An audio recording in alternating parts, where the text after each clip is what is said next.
Hello again. Welcome to another edition of Media Watch. I'm your co-host, Eric Tait. I'm Bob Anthony. And I'm Raymond Peterson. And as usual, normally, we're pre-taping a week ahead of the Monday air date. And who knows what's going to be in the news since our president-elect tweets every morning at 4 o'clock, so things tend to change as, like Pavlovian dogs, the media just immediately jumps on every tweet and goes off into a distance doing strange stuff before they recover and put it into perspective. So actually, having said that, why don't we talk a little bit real quick about that Boeing tweet, that 4 o'clock in the morning Boeing tweet from President-elect Trump, just to get that out of the way. By then there'll be more tweets, but just to put that tweet in perspective, 4 o'clock in the morning, he says, oh yeah, don't like the cost of Air Force One, and I think Boeing is raping us or ripping us off or whatever his phraseology was. Doing something. They're making too much money, and let me see if I can do an imitation. That must stop, whatever. Whatever. So it ran the entire day, which is when this airs last week. But it was interesting because everybody, basically, all those media people went crazy, and Boeing stock just took a nosedive almost immediately, just because of that tweet. I think the futures went down almost immediately. Yeah, it was just bizarre because of that crazy tweet. And needless to say, nobody even dug into, well, what caused the 4 o'clock in the morning rant all of a sudden? Lo and behold, turns out that the Boeing CEO, or former Boeing CEO, had given a speech where he had reacted to some of the, quote, trade policies the president-elect had tweeted, spoken above, did whatever, and said that kind of trade policy would be totally disastrous to the economy and to whatever of the United States of America and the globe. And so, having said that, our typical kindergarten mentality individual had to immediately respond. And so the way of responding was a 4 o'clock in the morning tweet, which torpedoed Boeing stock for a while. But by the end of the day, the markets had realized that. Right, and some research had been done, and I saw some good stories that explained basically what stage Boeing was at in conceiving. That's the point they're at conceiving the two Air Force Ones that they might get to build. Talk about the lead time on this. Right. So we're not talking until like 2019 or 2020. To even start to construct them, okay? Right, because they're unique planes that can even be fueled while they're in flight. Trust me, they have so many things on those planes that for one news story I saw was, keep in mind that he may have a good point there, because it costs him a heck of a lot less to run his private jet than it costs to run Air Force One. I said, dumb, total, idiotic, apples, not even apples, oranges. Anybody's private plane does not compute with Air Force One. Right. These folks, I mean, for somebody to even write a news story with that comparison says how far lack of knowledge, lack of any research, lack of any in-depth study to just the story, the heart of the story. Trump, cost for what plane? What does that plane do? What makes it different than other? It was just bizarre. I couldn't comprehend it. Well, you're looking for logic in any of this, and logic went out the window on November 8th. Yeah. You know? Yeah, but whoever was writing that headline about, compare the two planes. Well, that's not in the administration. Right, no. That's some wacko supposed journalist. Idiocy is contagious. Yeah, you got a point there. Okay. Unfortunately, that's what happens with a 4 a.m. tweet. You get to the newsroom, those that still have newsrooms, and you see all of this activity before you even get your coffee in your mouth. And then you react before you research. Wouldn't you think that that's why he does it at 4 a.m.? I think so. Yeah. I mean, that's what I think. Absolutely. Maybe. He knows the power of an overnight tweet, unfortunately. Sure does. Yeah. Well, hey, but for some, the guy's been doing that for 18 months. You would think by now Yes. they'd understand the bait and not fall for that stupid. They go for the carrot every time. That is crazy. The media's always going to go for the carrot. That is. I see. Okay, let's not. Yes. Let's go to the other stories that we know we want to talk about that we need to bring our viewers up on. And I love the rundown that I got in my inbox from the New York Times. They're catching us up on all those other stories that didn't pertain to Trump and Trump's appointment. There was the one that caught my eye was the one they led with. This was like on the previous Monday, previous Monday. It was the Dakota Pipeline partial victory that the indigenous folk of this country had gotten from the Army Corps of Engineers. Bring us up to speed on that temporary thing. That was Sunday, right when the Army Corps of Engineers decided that, yes, we do need to rethink the routing of this pipeline through the Dakota land, the indigenous lands. The Sioux folks' land, right. And one essential part of the pipeline was one part of the pipeline was to go under a reservoir, which served the area, and other parts of it would have gone under grounds that are considered sacred. But the pipeline company had basically been unwilling to even consider rerouting, even though they had already mapped alternative routes. But they were just going to go ahead with this with no further ado. And so we know about the protests, and we know about the violence set upon the protesters by the rent-a-cops. It was what I'd call some of them. And then the official security with dogs. And then the official sheriff's offices came in, and the official law enforcement came in and did some of the same, not quite as bad as the rent-a-cops, which had the dogs laid in there. Right.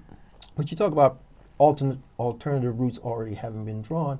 That already had, because of political pressure, been forced to reroute when they were originally getting ready to run that pipeline under Bismarck, the city of Bismarck, in their environment. So if they could plan a alternative route to not disrupt, wasn't anything about sacred ground, just a city with population. And political clout. Yes. So then why would you reroute it under a reservoir where you're going to basically first break, totally destroy the drinking water system for an entire region, and then at the same time you talk about routing it through sacred territory of the tribe. It's just unconscionable. What reason did the Army give for changing their mind?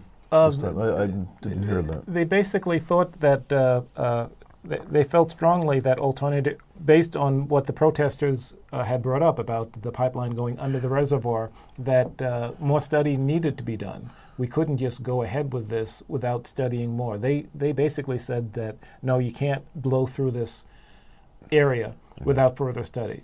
So they weren't going to approve whatever approval they needed to finish the pipeline where it was without further process. So this is a victory for the protesters, but with a change in administration coming up, we don't know how long that victory will last. And I was quite impressed by the local chairman of the tribe, the way he spoke about the support that he got nationwide from the veterans that came in at the last minute and others.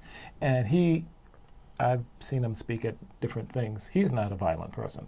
That wasn't any point of the protest. The protest was to stop the pipeline. And there was defense, but there wasn't what I've seen written about in the National Review and elsewhere. It wasn't means and banks. Right. Which you mentioned was veterans, and that caught my eye because a whole lot of these guys had risked their lives going off to Iraq, Afghanistan, all these foreign things. And one guy was trekking through the hills of Scotland. And got some word from some of his fellow vets. There was a place called Standing Rock, and so he decided, what are they doing? Let me go check in. And turns out it was a protest to protect this stuff. So there are at least 2,000 U.S. vets that showed up at Standing Rock, at least 2,000, and they expect more to show up. So that really gratified me because it meant that people who were willing to risk their lives for this country in foreign wars were willing to stand up for the rights, the sacred land, and the environmental safety of the native people of this country. And the existing treaties, which are still quite valid. Yeah. I'm sure there's a treaty that said they're not supposed to touch that sacred land. I'm sure there's a treaty that says you're not supposed to do anything on that soil without getting the permission of the native. Trust me, those treaties gave those folks jurisdiction over their land. But every time something comes up that the U.S. government feels, oh, well, we need that, let's just change that treaty or forget it exists. That's been a pattern for 400 years. So I'm glad the veterans are out there because they at least speak to the fact that there are people of conscience that fought for this country, that believe in this country, that are willing to side with the right as opposed to the money. So very good. And the coverage has been good and bad.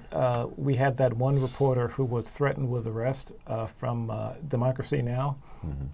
She arrived early in the process, right? Host and anchor, Yes. Amy Goodman. Thank Yes. you. I was Amy blanking on the Goodman- name. Amy Goodman was out there covering what was going on. What was being dismissed elsewhere in the media Yeah. at that time. So I give her big kudos for being there early, being accurate, and then almost suffering the worst. But she was doing it in the name of good journalism. Yeah, Lawrence O'Donnell on MSNBC was one of the early people to say, something's going on out there, let's check on that. So I got to give him credit. And interestingly enough, our good resource person, Pearl Duncan, was just irate all day last week when this airs, about how those people had been just led by the nose on that 4 o'clock tweet. And she said, none of the daytime people, MSNBC, CNN, any of those cable news, had the smarts or the research staff or the seasoned producers to dig into what was the cause of this 4 o'clock tweet. And so she and I had a bet that by the time it got around to 10 o'clock, there would be somebody like Lawrence O'Donnell, which we named. And sure enough, He was that was the lead story, including the Boeing speech. And so she called me, or I called her, I forget, and she said, oh, guess what? Like you predicted. Guess who's talking about the genesis of the 4 o'clock tweet? He connected the dots, okay? But how could the rest of the entire news media for the course of the day, I don't know whether the CBS Evening News or NBC or whoever did anything, but it wasn't until Lawrence O'Donnell that somebody connected the dots. It was just bizarre.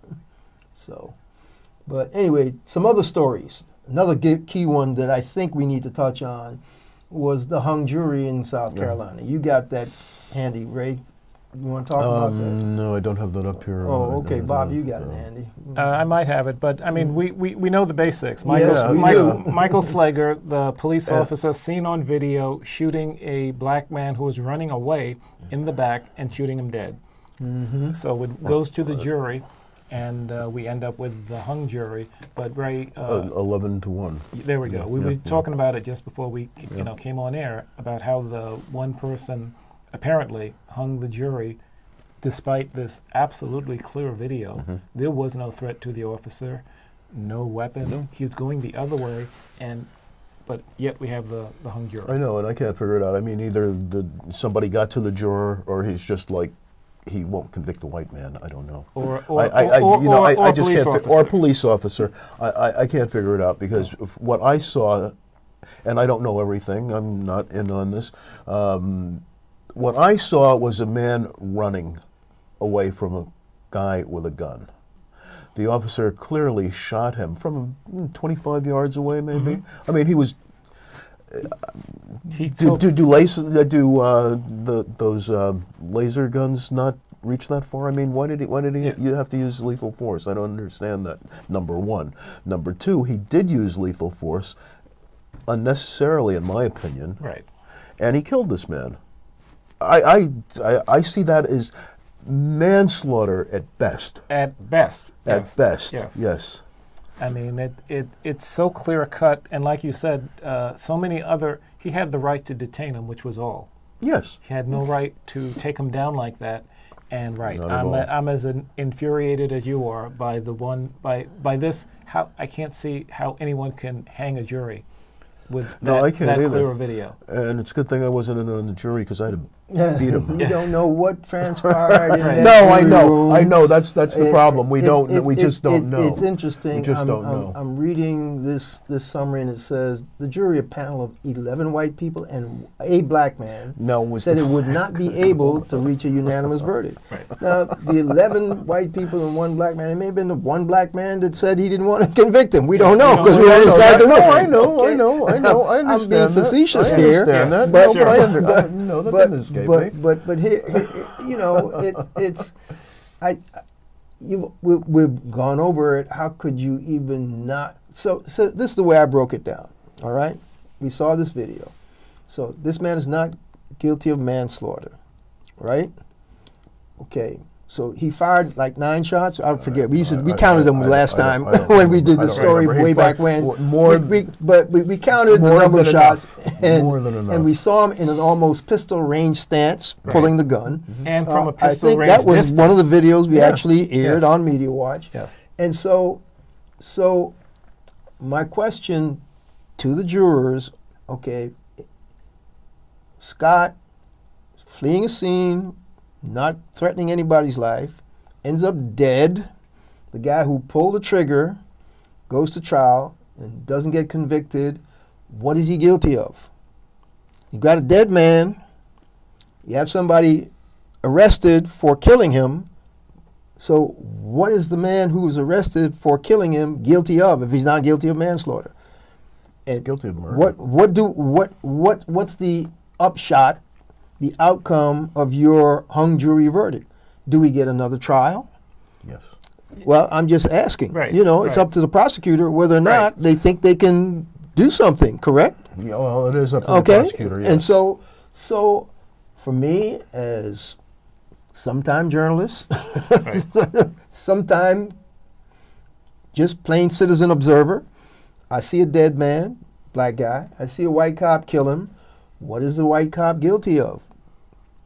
I mean, wouldn't you love to have that exclusive interview with that one juror, just to ask? Okay, he's not. Just to ask that question. What were you thinking? What is he guilty of? Yes. No. Okay. Yeah, break it down for me. You see the video. Okay. Explain to me why he's not guilty. Just in your own words. That's what I would. And if he's not guilty of what we tried him on, right. what is he guilty of Right. in your estimation since you decide not to convict him of this? But it sounds like the rest of the jury posed that question and others to him over 3 days, Oh, I'm sure. and Yeah. couldn't get anything. Couldn't get any movement. I Yeah. mean, we're assuming that it never moved from 11 to 1 because they Right. signaled that they were within one vote of convicting this man. Right. But 3 days later, they said, hey, we're not going to come to a unanimous verdict. So the one holdout maybe held out, or maybe he convinced some other people to move. You know, We don't know. people are strange. I'm sure that there are people that think, well, yeah, the cop was defending himself, even though the guy was 25 yards away, going in the opposite other direction. He said, but he tried to kill him, so he's justified in shooting. Come on, you know that mentality. Hey, You know? I'm boiling it down to I know.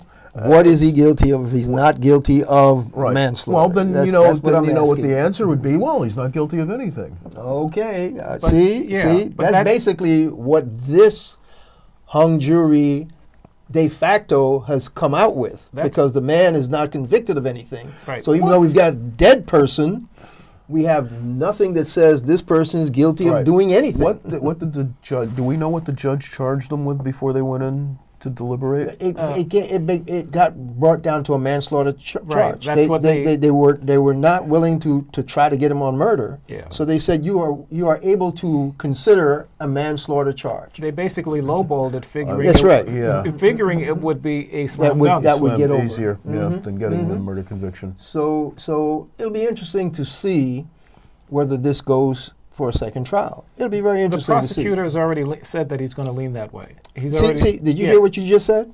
Yeah, I Lean know. that way, I know. lean that way. But You caught that. yeah, but you understand. Yes.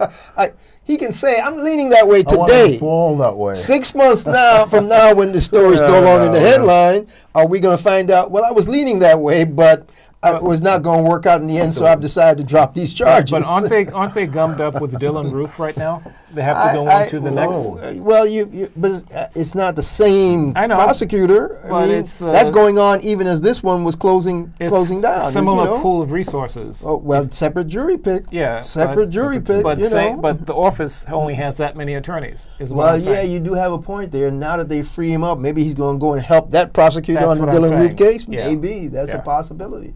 Which then could be why he's only leaning right now. He has to go clear up the next one and then decide: do I backtrack and go back to that? I don't. You hear me raising these questions? No, they're all valid questions. Yes. I can't comprehend a hung jury on that. But what scares me is that we're back to the Simi Valley type mindset of a jury that sees something. Even though it wasn't a death in the case of Rodney King, it sees something right in front of them, but then they conclude that Mr. King on the ground getting beat was in control of the situation. Yeah. That was the reasoning of some of the jurors. Right. And so, how you get this kind of mindset, I don't know. But we're taking up a lot. What was the makeup of that jury in Simi Valley? That was all white. Yes. The makeup of this jury in South Carolina was 11-1. 11-1. Yes. Okay. Yes. All right. Speaking of trials and people getting arrested, and we're in the Carolinas, there's a very interesting story based on what we were discussing on the last Media Watch, a little bit of fake news and fake news triggering stuff. I mean, let's just talk about that briefly, just because it speaks to the consequences of tweeting and retweeting stuff that may or may not be true.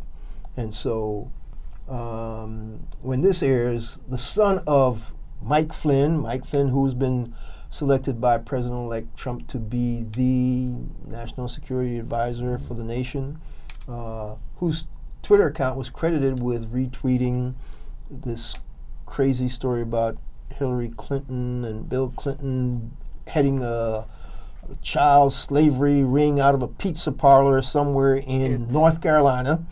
And so some young man decided he was going to self-investigate. That's the phrase. That's the phrase.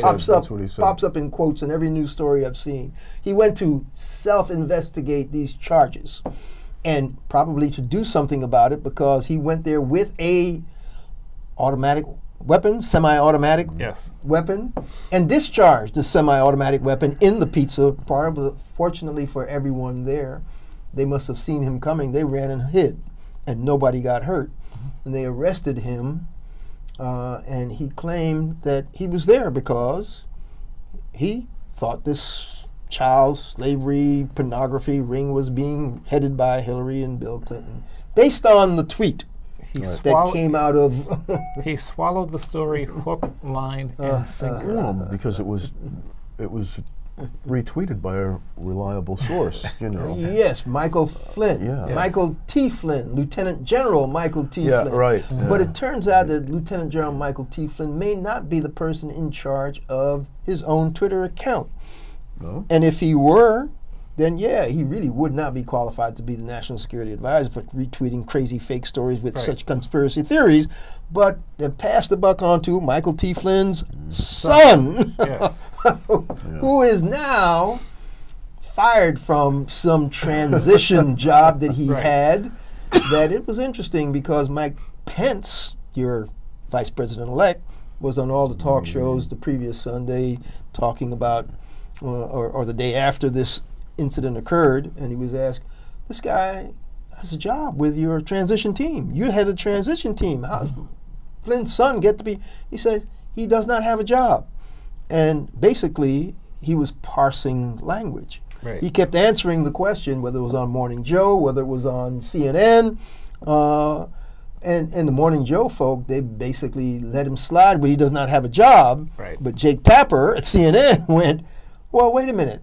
He does not have a job now, or something to that effect. What was his position? Because they applied for national security clearance for him in his transition job. And so Tapper pushed hard, and Pence had to, well, you know how things have to go in things like this, Jake. We have to blah, blah, blah, blah. Right. And he still didn't want to admit that, yeah, this guy was part of their transition team. And apparently had been issued a government email account. As part of being the transition team member, of course. And so even though he parsed it for the Morning Joe people, he does not have a job with the transition team. And they weren't smart enough to say, yeah, but you got him clearance, so that means he must have had a job at one time. They never got to that part of it. So and we have about 3 minutes. Three? We started 52? We started 52. We should be 22. Yeah, you're right. We got about 3 minutes. 30 minutes. That's 2, 3. Yeah, 17. Mm-hmm. All right. So we didn't cover many of the non-coverable stories. We kept rolling back to that. Unfortunately, to this president-elect transition team every time. But do we want to talk about Mr. McKnight before we fade? The EPA. Yeah, another shooting. Another, yeah. You jump on that. Well, basically, former New York Jets, what was he, running back? I'm blanking on I believe he was a running back. I don't know what position. I don't know football McKnight. at all. Yes. He was involved in a road rage incident in Louisiana. And the other driver ends up putting 3 slugs into him from his car. Yeah. And ends up meeting local law enforcement, which sent him home that day without a charge. It's only, a week later? Not that long. A few days later that they finally get around to charging him, and the sheriff goes off in a press conference full of expletives and whatnot on how he thought that the media and other people were trying to demand too much out of him while he was going about the process correctly in not arresting him at first so that he could get more cooperation out of the shooter. Anyway, the whole press conference made no sense to me in terms of how he tried to defend himself. McKnight's dead. He didn't arrest him the first day. Took outside pressure to get it done, but he doesn't want to admit that. Yeah, basically, they finally brought the guy back in. Some guy, Joe McKnight, the former NFL player, who was with the Jets, got shot by this guy, and they just took his pistol from him and sent him home. Yes. It turns out that some other reporters started digging into who this guy was. He was actually arrested and charged with some kind of assault. 30 seconds. Yes. At that same spot. Years before, back in 2006, something to that effect. At that same intersection. Same intersection. Yes. So for them to let him go home after killing somebody is totally bizarre. But anyway, look, I guess we're out of time. Yes. This has been Media Watch. I'm Eric Tait. I'm Bob Anthony. And I'm Raymond Peterson. Thank you, EVT Educational Productions and Manhattan Neighborhood Network. And folks, we'll catch you the next time. You can catch us on YouTube. On Media Watch EVT.